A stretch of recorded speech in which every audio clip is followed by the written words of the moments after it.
तत्सवितुर्वरं रूपम् ज्योतिः परस्य धीमहि यन्नः सत्येन दीपयेत्।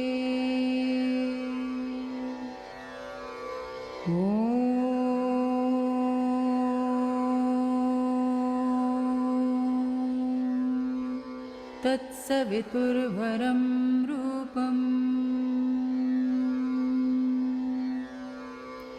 ज्योतिः परस्य धीमहि यन्नः सत्येन दीपयेत्।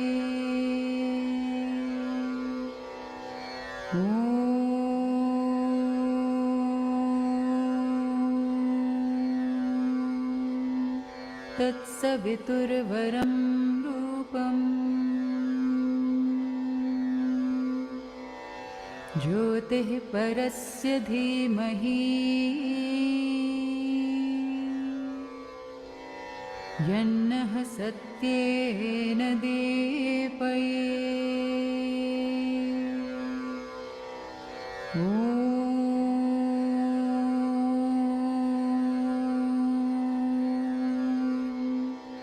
तत्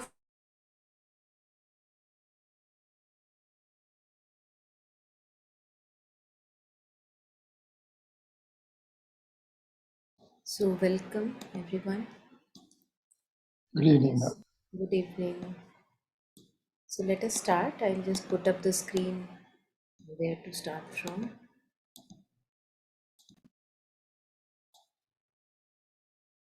So last time I think we did until here. So we'll just take an overlap first and we'll read a few lines before. So just the reading of it, and then the new lines we'll take up from the non-colored part today.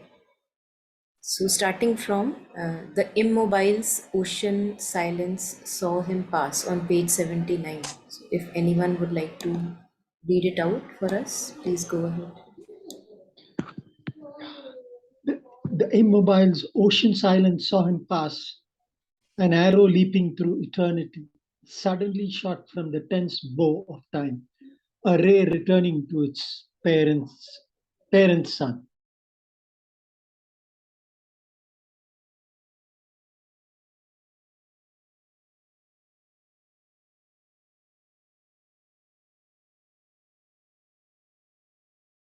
Anyone who wants to go next?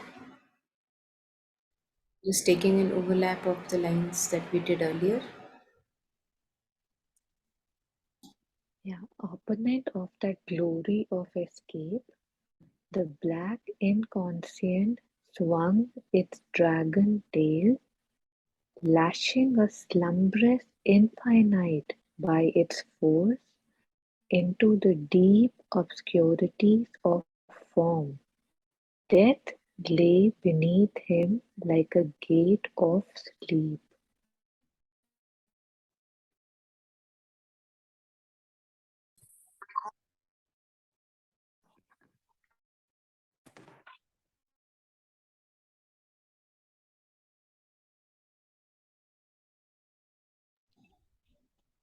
So the next one to read?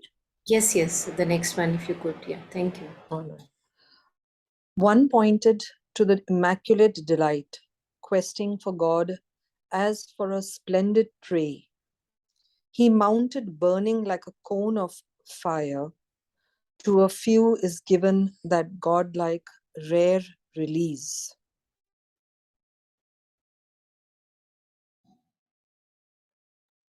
Thank you. And anyone who wants to read last can maybe complete the whole part. I'll do. Yes. One among many thousands never touched, engrossed in the external world's design, is chosen by a secret witness eye and driven by a pointing hand of light across his soul's unmapped immensities.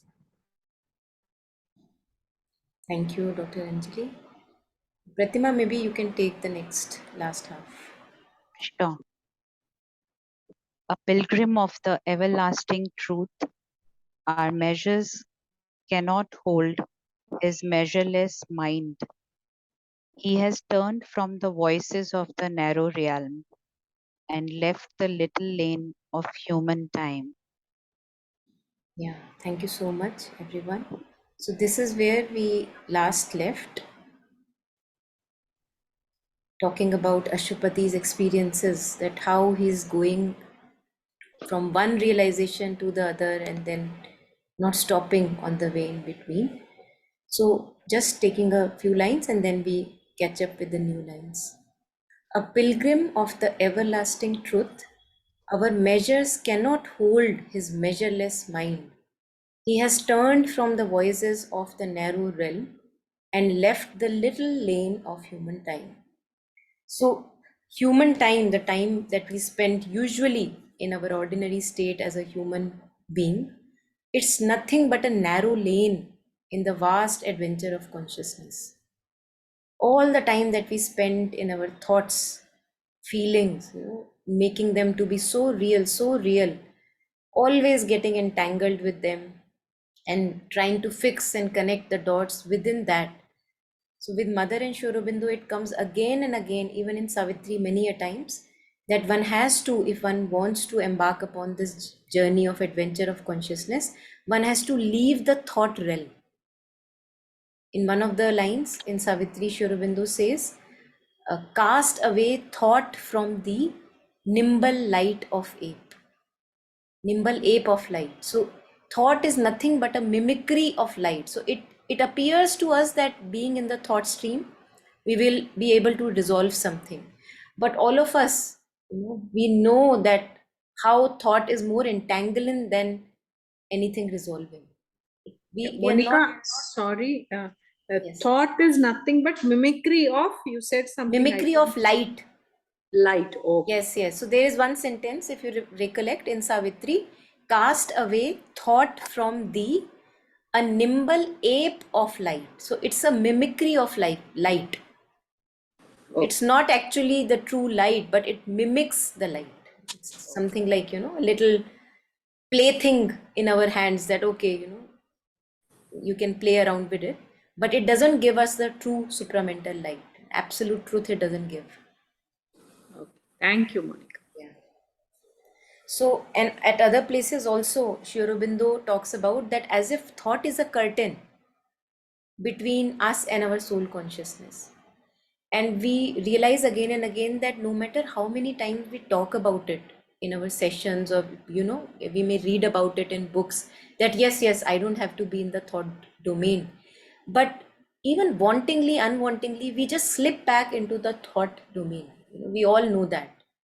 But this is the effort where we have to put the Aryan effort, in Sri Aurobindo's words, that we have to put an effort to snatch ourselves back from the thought stream where we get entangled time to time owing to our past habits, and bring our mind to a one-pointed attention with Mother's name.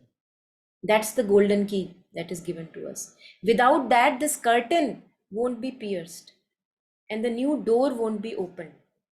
So this little lane of human time, where we are all the time confused and entangled with our thoughts and feelings, this is not the way towards a higher life. We will have to find a phase in our life when we say enough. Now we have to leave this thought stream. So a thought-free stillness is an absolute requirement on the way. Although later on one can have self-mastery over thought and one can indulge if required. Although that is not then required, because even when talking about Savitri, Sri Aurobindo, somebody asked Sri Aurobindo that what do you think about it? And Sri Aurobindo says, thought? Oh, I have left it far away.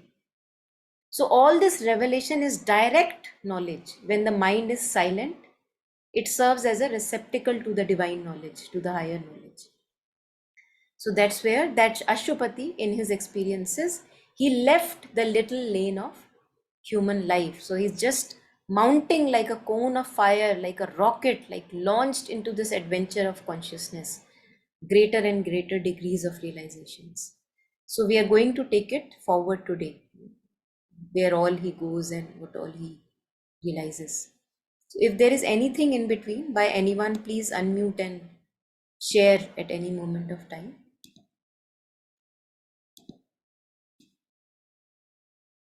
Yeah, so would anyone want to, maybe the new people who have joined later, the new lines to take up today in pink, if they could read it out, anyone?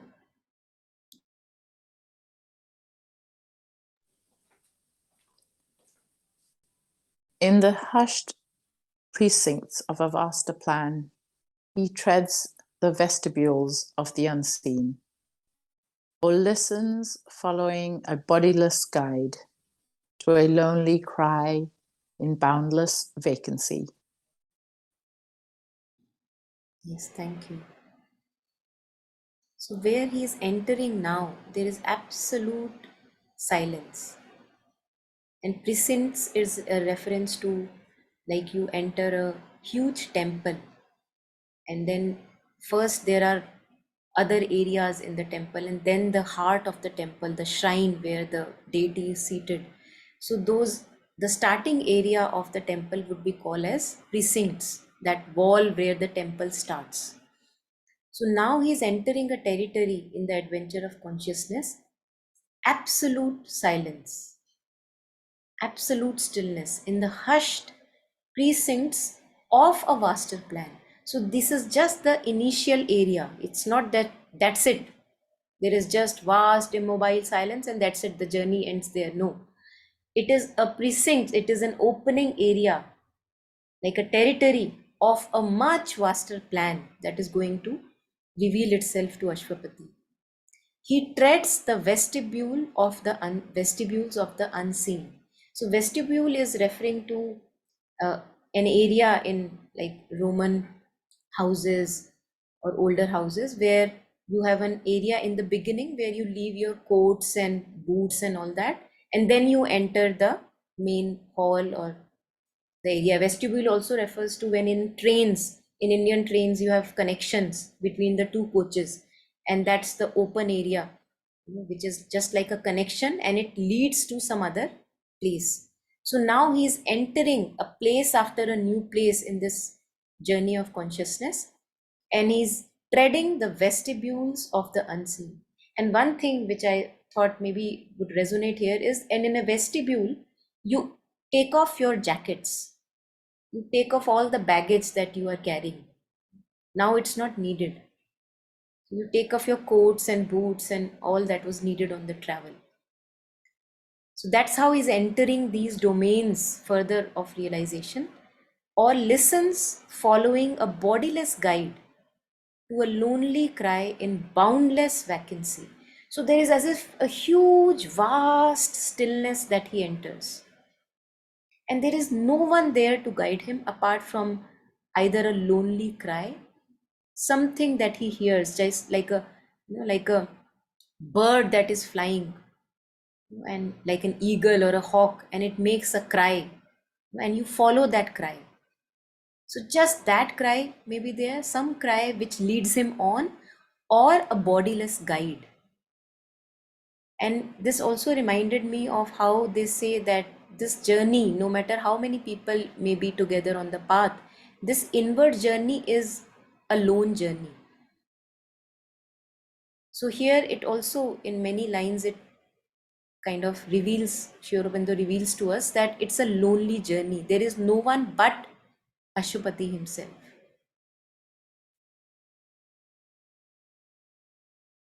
And this is just a phase in this adventure of consciousness. That's not the end. So this vast unending silence is not the end of the realization. So many a times, Sri Aurobindo also says that seekers get settled in these spaces. Like there are, in Savitri also we see that as if there are several stages and dimensions of realizations of consciousness.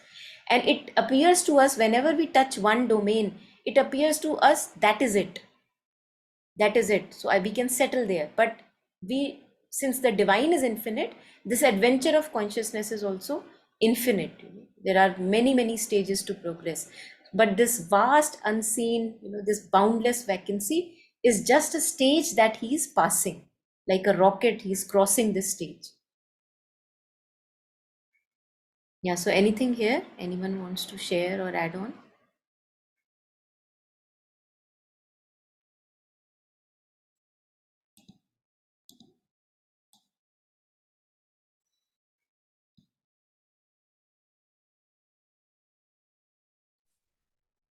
Yeah. Monica, I'll read. Yes, please. Yeah. All the deep cosmic murmur falling still, he lives in the hush before the world was born, his soul left naked to the timeless one. Yeah. Thank you. So we have often heard of this cosmic murmur, like some people say that there is a, you can hear this chants, cosmic chants, like something like jingling or om or some noise, which is like at the background in these kind of states of being. So here, where he is right now, in this state of consciousness, all the deep cosmic murmur falling still. So this vast silence is a space even before this cosmic murmur is formed. Like the womb of that cosmic murmur is what he is touching. So, and in Shraddhavan's commentary, English of Savitri, we see that she shares that Amal Kiran, um, he shared with Shraddhavan that he heard this cosmic murmur. And for everybody, this murmur may be different. It doesn't have to be the same murmur. But one thing which he said that was the quality of this cosmic murmur is that it's like a constant lullaby. And it reminded me, when I was hearing to this commentary, I got reminded of when I was in Pondicherry last year. I was given a room which was very close to, like it was seaside. The room was towards the sea in retreat and on the first floor. And all the time you could hear the waves crashing. It was actually like a lullaby, like it was non-stop lullaby of the sea waves crashing on the shore, on and on and on and on. So morning, day, night, without any break. So that's what, according to Amal Kiran, he shared that that's how the quality of this cosmic murmur is, that it appears like a lullaby. And although it may sound different, it may sound different to different people. So that deep cosmic murmur felt still in this boundless vacancy that Ashupati visits now. He lives in the hush before the world was born. So before any creation, even the word Om or any voice or murmur was born, he is even before that stage. He lives in the hush before the world was born. His soul left naked to the timeless one. So here I could connect where we were reading earlier, vestibules of the unseen. So in a vestibule, you actually take off your clothes, like whatever blanket or anything, jackets that you are wearing, you take it off. Then you enter. So now the soul is baggage free. The soul is always baggage free, but we know that in our ignorance, there is so much baggage that we carry. So now the soul is one to one with the timeless one. Like a meeting is happening. Totally exposed without any curtains, because the thought he is left far behind. The curtain of thought is not there, curtain of feelings is not there, and the soul is just one to one, naked to the eternity, to the eternal. So again, these realizations.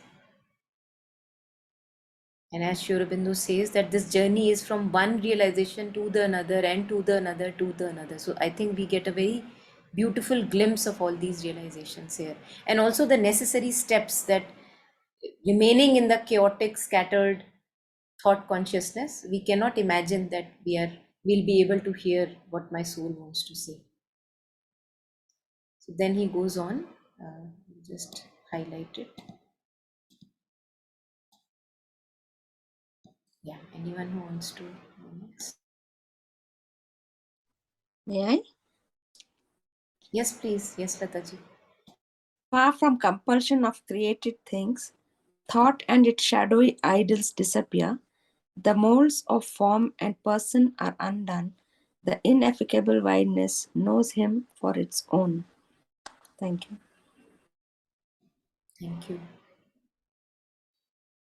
You know, if we look at our consciousness, ordinary consciousness, we will see that as if we are compelled to listen to a thought. Aren't we? Look at it. As if feeling compels us to look at it. Like, look, look, look, I am so real. Look, look, look, give me attention. So now he is not there. He is not in that little narrow lane of ordinary humanity. Far from compulsion of created things. And we don't realize that thoughts and feelings are our own creations. We are creating it. We are the power behind it. And the moment we decide that now nothing more, nothing doing, not entering that space anymore, in any moment that we choose and will, we can do that. We can enter the hush. And in that communion happens with our divine self. So now he is far away from this compulsion, following these rigid laws of created things, manifested things. Thought and its shadowy idols disappear. So this thinking activity of our mind in which we are totally lost, totally, and we take it for so real. And most of the time, most often than not, we are only entangled there. There is nothing good that we find there. So as mother says, that one has to again and again get disgusted with one's own old self so that a new self can be born. Because remaining in the thought zone, we always remain the old self. Same story, same patterns repeating themselves, same past, same present commentary coming up again and again, and we believing in it. So that has to stop. That has to really stop. So now in this space of being, thought and its shadowy ideals, they are not there. He is not involved in that. The molds of form and person are undone. Now this Sri Aurobindo is taking us to a wide impersonality. Now those of us who have heard of Alan Watts, he also talks about, like, as if there is a vast continuity, and although it may seem that okay, my body ends here and the other tree that is in front starts there, but he talks about that there is an endless continuity and it's all impersonal. It's like just all humongous one continuity. There is no separate beings, but we don't have to end there. With Sri Aurobindo's yoga, we don't end at the impersonal state. That's the beauty. So he talks about, again, just like we were talking about a vast silence and boundless vacancy, that's also a passing stage. And impersonality is also a passing stage. Impersonality means that right now we consider ourselves to be a separate individual being. This is who I am, this is my likes, dislikes, my limited sense of self. After that, we enter into this impersonality, that we see that, oh, this is not true. I am not bounded by this sense of limited self. So a practical realization of that impersonality. Today we are going to read a few words on that by Sri Aurobindo. So this impersonality is now the new phase where he enters, Ashwapati. That all, he's connected with all that is, and impersonally there.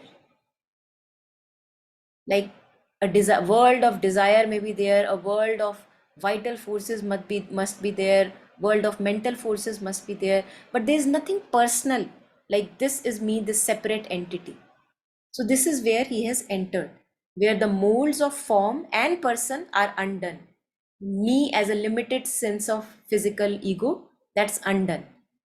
The ineffable wideness knows him for its own. So now Ashwapati is taken up by that ineffable, intangible wideness, impersonality. So I thought we'll take this moment, go very slow, and I've just copied a few words of Sri Aurobindo here on impersonality, which we are going to delve into, just to understand these words. What does impersonality mean? Just opening it up. So I would request if some of us can go very slowly so that we can also reflect slowly. Only the part which is in bold, not the part which is unbold. Yeah, so would anyone want to read it out? This much.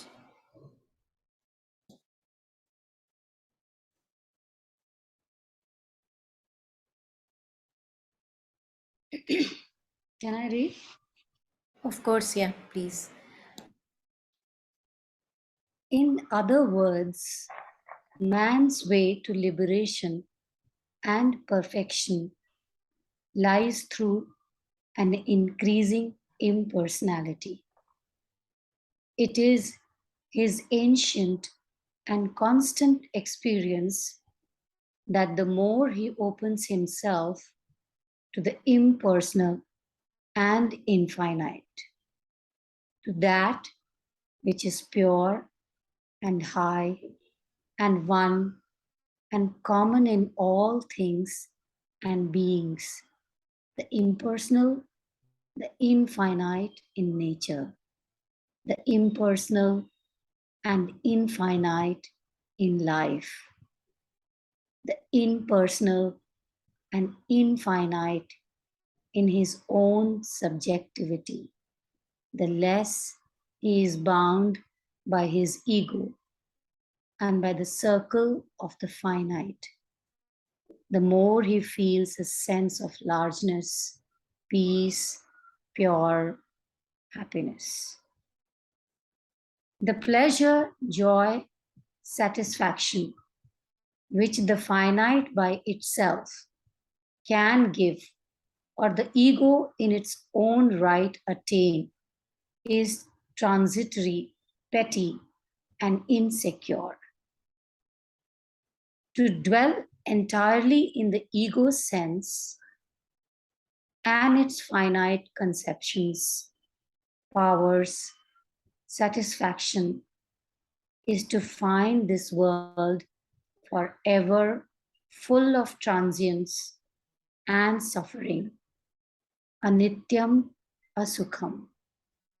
The finite life is always troubled by a certain sense of vanity for this fundamental reason that the finite is not the whole or the highest truth of life.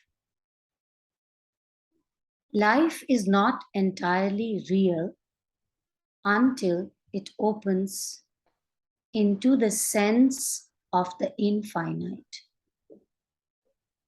It is for this reason that the Gita opens its gospel of works by insisting on the Brahmic consciousness, the impersonal life, that great object of the discipline of the ancient sages. To raise one's consciousness and the poise of one's being out of limited personality into this infinite and impersonal Brahman is the first spiritual necessity.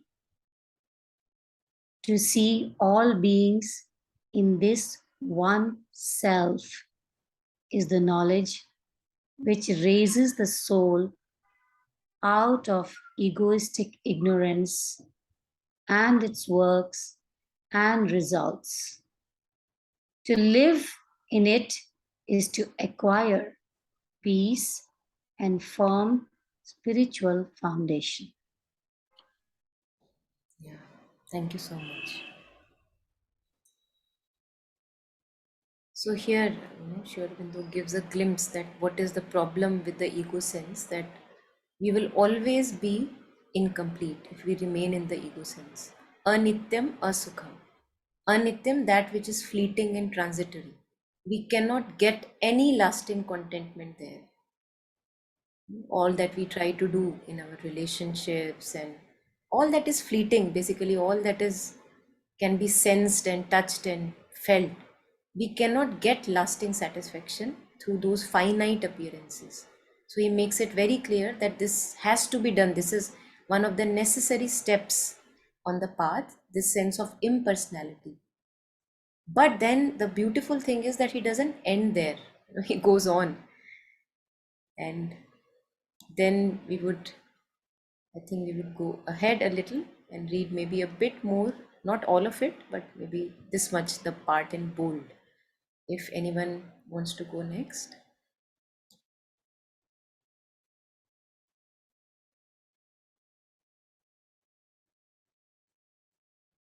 Monica, may I? And Maya Yes, here. please. Yes, Mayaji, Yeah. please.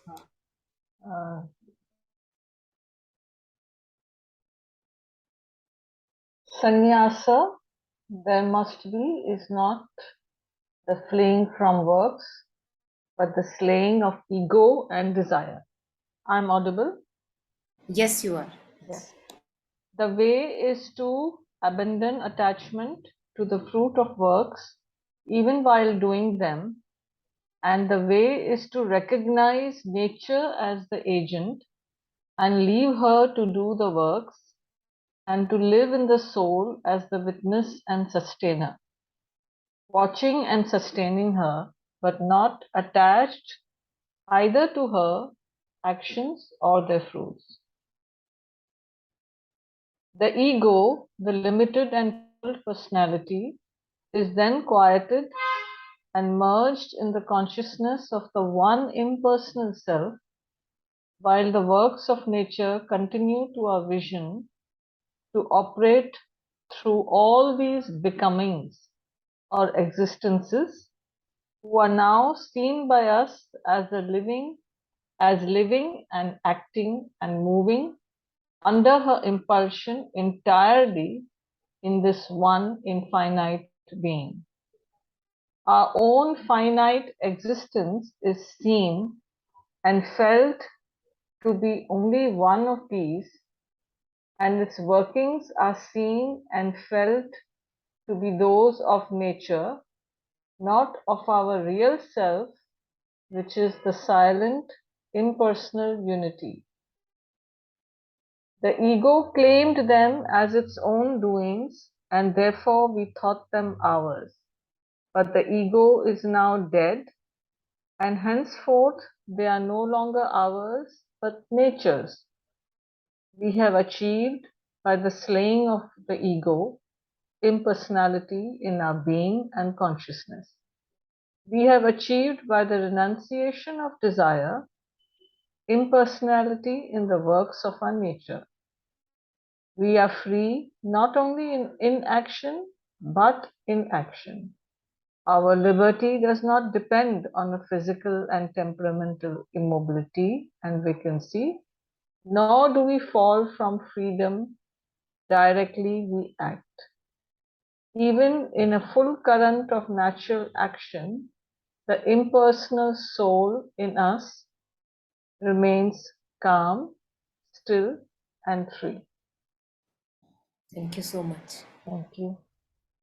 So there we see, now in just a reflection on this state that, for example, any triggers like anger, jealousy, usually we are just claiming them to be our own. And that's also, that pulls us a lot down. If you have felt, I have felt it very strongly that whenever I am experiencing anything which is very common, it's like belongs to everyone, jealousy, ambition, desire, greed, all this is collective. But when we own it as our own, that no, this belongs to me, it is mine, then we are more and more pulled down. But in this state of impersonality, where we enter, focusing first ourselves on the mother and giving constant offering to the higher, to the light, to the divine, when we reach this state of impersonality and feel that all of this creation is one finite, humongous being, vast, unending, humongous being, and we are all just little particles of that. So then we see that okay, there can be an impersonality. I don't need to take myself so seriously whenever we are capable of understanding this. So now he says that the ego claimed them as their own doings and therefore we thought them ours. But the ego is now dead. So who will claim it? That my jealousy, my whatever, my victimization, my greed, my lust, who will claim it? There's no one remaining to claim. Henceforth, they are no longer ours, but nature's. So everything belongs to the play of nature. But again, this cannot be theoretical. This has to be a practical experience. But good to understand this, at least through this. And then he says actually about what is the next step, which I just want to go actually forward to if I find it.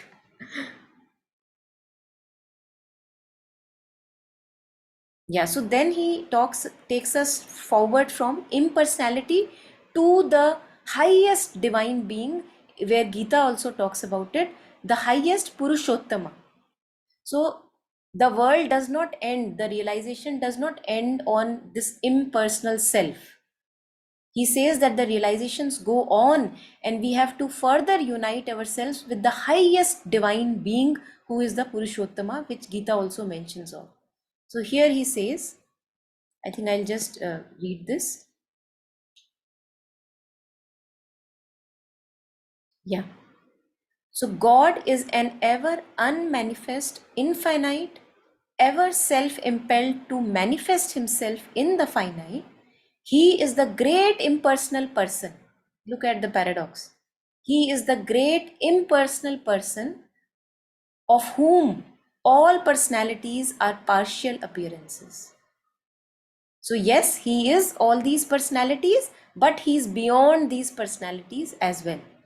He is the divine who reveals himself in the human being, the indwelling divine, as we talk of, the indwelling Godhead within. He is the Lord seated in the heart of man, this divine being, the impersonal person.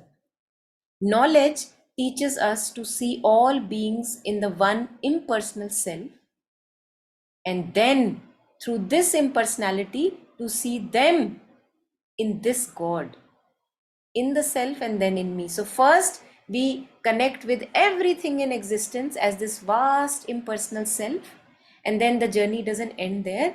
Then we connect to this divine being who is manifesting as the impersonal self.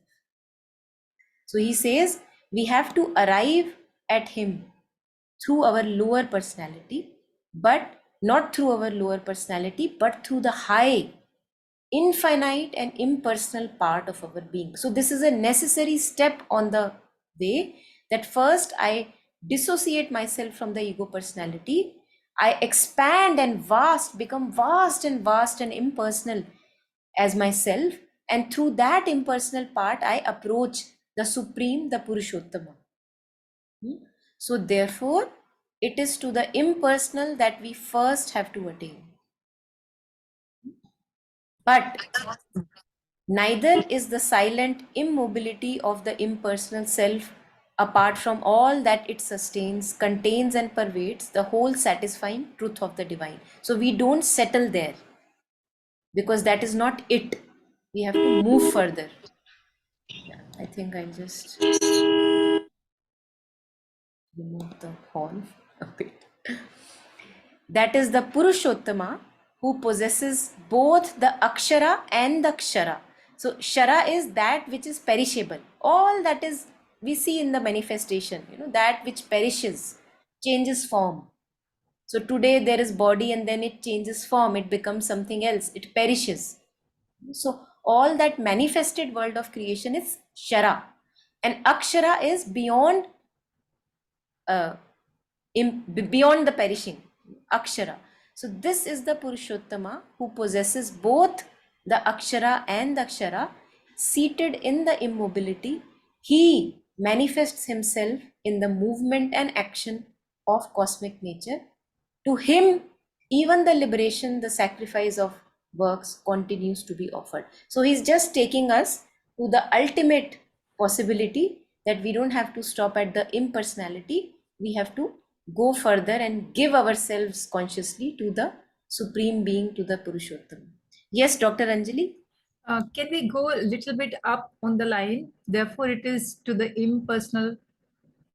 Therefore, it is to the impersonal that we have first to attain. Though through the cosmic deities, this letters are very small. Cosmic deities, through the aspects of the finite alone, the perfect knowledge of God cannot be totally obtained. Just I want a little elaboration of these lines. How to?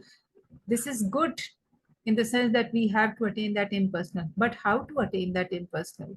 How Yeah. to go there? How to think about that? Yes, yes. I think that is a question of all of us. Yeah. Yeah. So I think going back again, so I just wanted to share us this, and then what Dr. Anjali has raised, I think we'll take it up from here. So here, if we have been reading, these lines of Savitri, we see that Ashupati is now not in the thought domain. So that is the first step, and with Mother and Sri Aurobindo, it comes again and again with various letters and anecdotes that we will have to dissociate ourselves from the thought stream. How do we do that? There are several possibilities. One of them is just absolutely concentrating and ingathering the monkey mind on a divine name. The best is Mother and Sri Aurobindo. So whenever the mind goes to a discursive attention, me, my life, my stories, my happenings, my relationships, we put it back to the mother. We don't believe in those thoughts. So slowly, as my conviction grows greater, that yes, those thoughts are not giving me anything, they are just keeping me entangled, then I will be even more and more convinced to ingather my attention and focus on Mother and Sri Aurobindo, or bring it to a silent attention within, in the heart, as Mother says, focus in the heart center, or with the breath. So without this dissociation from the thought and feeling stream, this impersonality cannot be reached. Okay. Thank you. Yeah, Thank you. yeah. Because so long as we are in the thought and feeling domain, you will see that we are in the personal. We are caged in the personal. Who am I? I am this person to whom this was said and this was done and this is my life, and all this. So we are caged in the personality. If we want to now, if we are understanding at this stage of our life that no, now enough of that cage, now I have to move on. More and more of us must get convinced. So then we get convinced that okay, now it is very important for me to look at the mind where it is treading 24 hours of the time, and to bring it back just to Mother and Sri Aurobindo, to nothing else. Then the journey unfolds. So stop buying into believing into our thoughts and feelings. They are not true. They are not true, no matter how real they appear to us, no matter how much we cry because of those thoughts and feelings, but they are not true. So that's how Mother and Sri Aurobindo describe that this curtain has to go off, the curtain of thought and curtain of feelings. This has to let go of by making the mind ingathered. So this is how we one can at least tread towards from personality to impersonality, because we realize that so long as we are in the ego state, we are bounded and we are suffocated. Yeah, anyone wants to add on?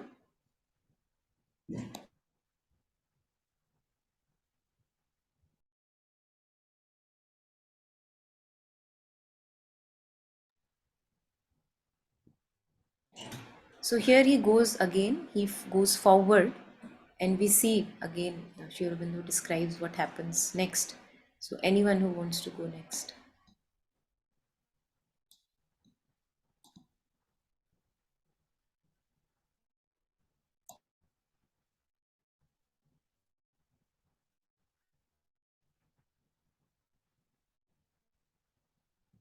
Okay.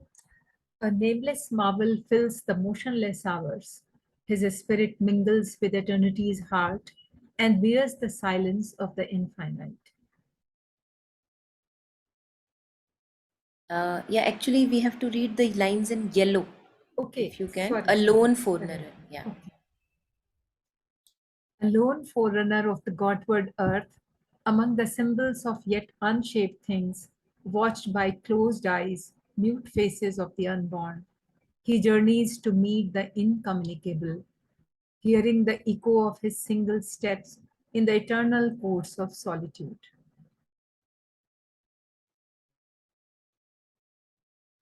Yes, thank you. So, as we were sharing that the journey is a lone journey, so no matter we may have a sangha, we may have a community of people whom we can talk to, a few close friends on the spiritual path, all that is very good and very helpful, of course. But this inward journey, it's a lone journey. There is no one with Ashwapati here. So a lone forerunner of the Godward earth. Now we see that how Sri Aurobindo describes that the earth has been toiling to manifest the hidden divine through eons and eons of labor. So first stones, from stones comes a life form, a bit more consciousness like a plant or a little insect and all that. Then from that, big creatures were a bit more of consciousness and animal life. And then now we have human existence, a fully developed mind, which is able to turn itself to the divine knowingly, consciously. This conscious aspect is only present with the divine form, the human form.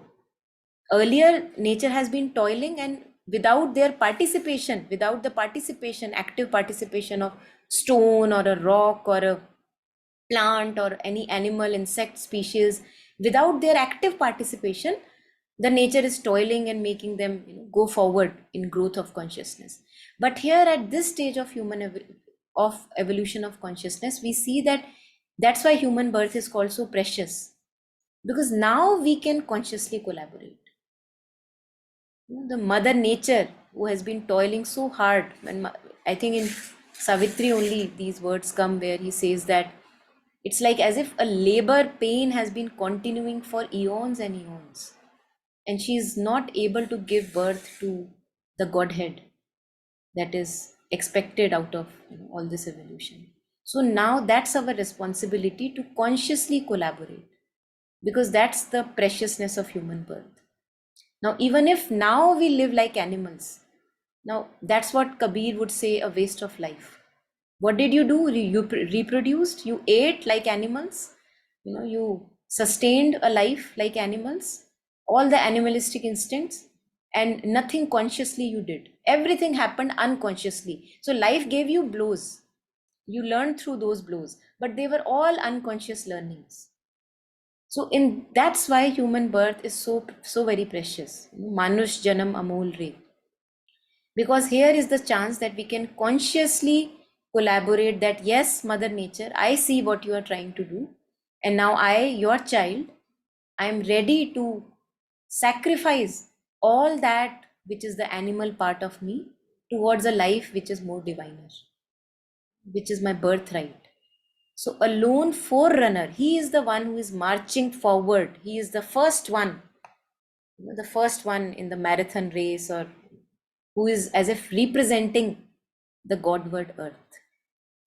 Among the symbols of yet unshaped things, watched by closed eyes, mute faces of the unborn, he journeys to meet the incommunicable, hearing the echo of his single steps. So he's all by himself, hearing the echo of his single steps.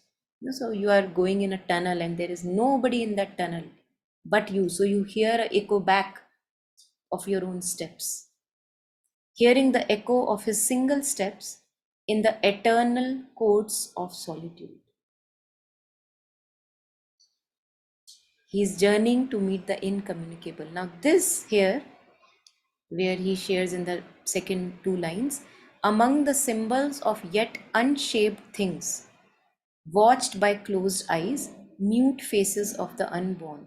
This is a reference to one aspect of the divine manifestation, which they call as Hiranya Garbha, the golden embryo.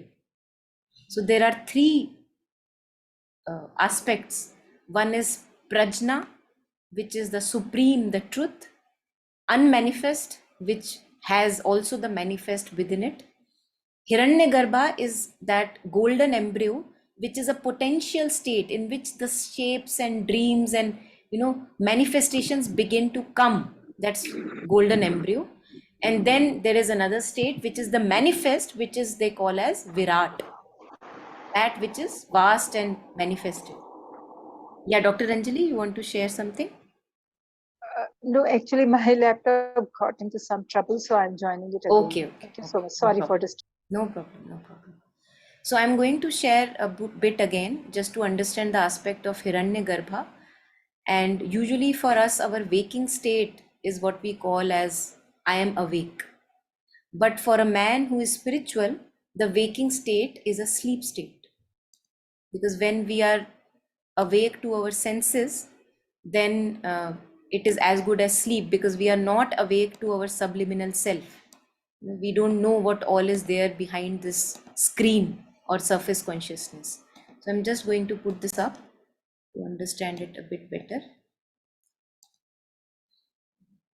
So again, we are going to read a bit of this. So he talks about these three aspects, in fact 4 here. Brahman, Virat, master of the waking universe. Waking for me, the ordinary man, when I'm waking, I can touch things, feel things, think about things. This is a waking state. Virat, all that is manifest, I can touch and feel and sense. That is Brahman, Virat. Then Brahman, Hiranyagarbha, which we are talking of in Savitri right now, the dream universe, where from the absolute unmanifest, some symbols begin to appear. So absolute silence, vast, impenetrable silence, and now some symbols begin to appear, some words begin to appear. That is the golden embryo, Hiranyagarbha. Then he talks about Brahman Prajna, of the trance of universe of unmanifestation. So this is where we see, like Vishnuji, he's always in a trance. He's shown in a trance state, half asleep, half awake, and he's weaving dreams. So that's like God is weaving a universe in his trance state. And then there comes the Parabrahman, the highest, that which is unknowable. I think that also came here when he shares in Savitri. He's journeying to the incommunicable. So here, Hiranyagarbha, it's very beautiful to read that he says that, where is that part?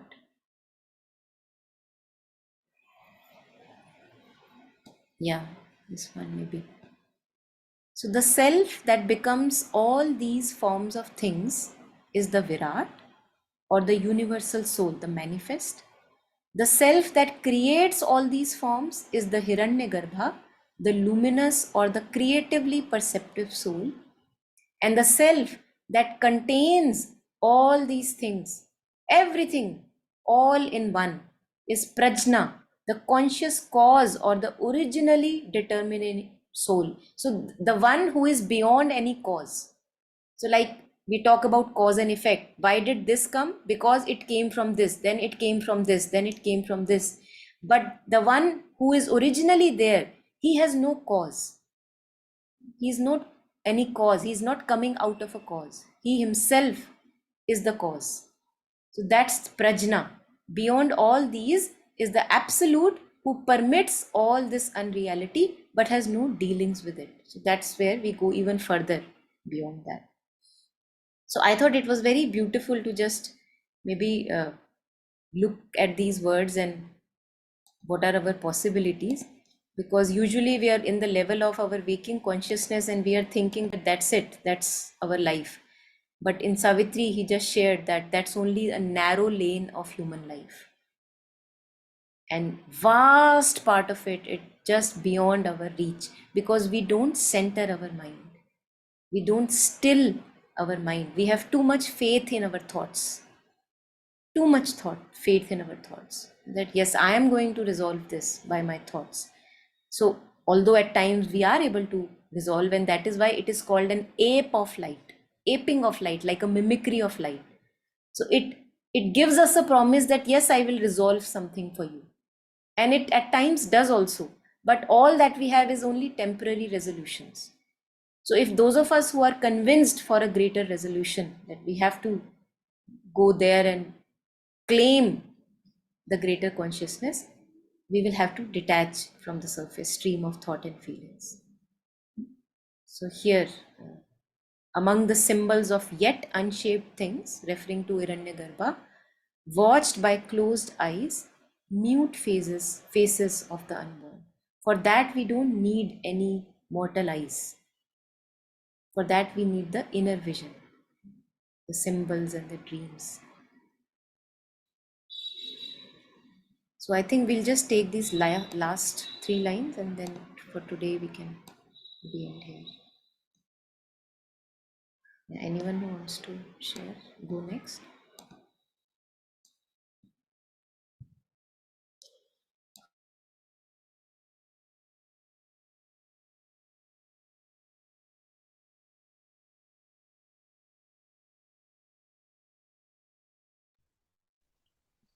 So should I read? Of course, yeah. Yeah, a nameless marvel fills the motionless hours. His spirit mingles with eternity's heart and bears the silence of the infinite. Yeah, thank you. So where he is right now, a nameless marvel fills the motionless hours. So absolute stillness, and yet a delight beyond any perception. A nameless marvel.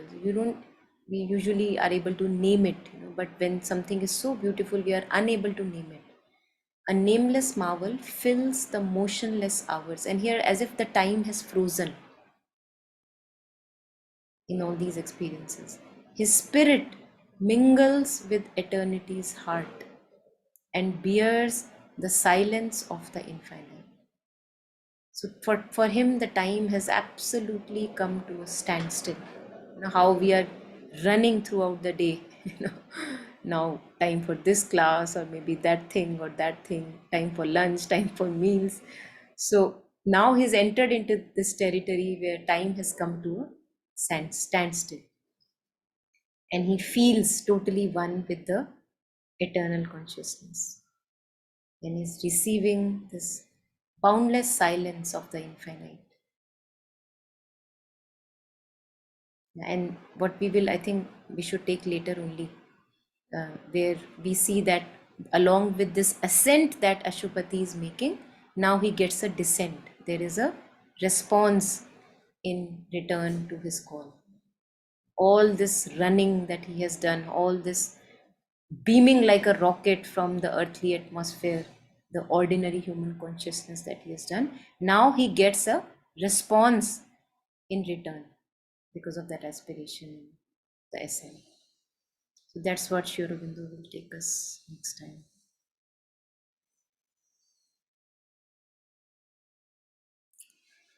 Yeah, any comments, any reflections, anyone?